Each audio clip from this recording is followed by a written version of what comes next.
Have you ever wondered to yourself why something is the way it is? Here on Tales of Earth, we like to give you stories about the wondrous myths and facts that make up the history of the world.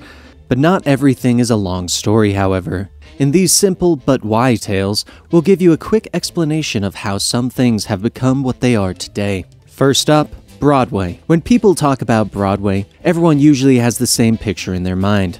A long street in New York where you go to see plays and musicals. But why?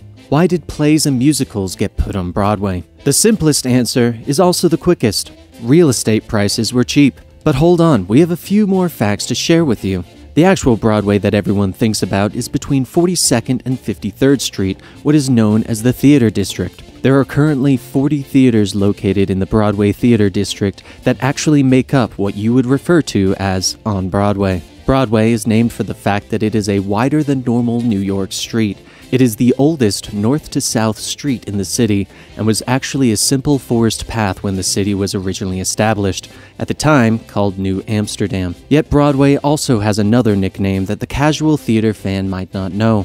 Broadway was originally given the name the Great White Way because of the fact that the street was actually one of the first streets in the US to use electric street lamps, replacing the oil-based ones that had been used for decades. It has since kept the nickname due to the millions of lights that advertise Broadway plays and musicals. Broadway has had its ups and downs throughout the decades. The Great Depression strongly affected attendance due to people not having the money for such luxuries as a musical. Many theaters were forced to close their doors at this time. The introduction of movies was another big hurdle for the theater district, offering audiences a level of entertainment that they didn't receive from the silent film era. During this time, many theaters actually converted into movie theaters to compete. However, Broadway plays and musicals continued on, with major productions drawing in record crowds. Being so close to Times Square, the 60s and 70s saw another decline in theatergoers. But as always, the theater district continued on and is now one of the hallmarks for any tourist that visits the Big Apple.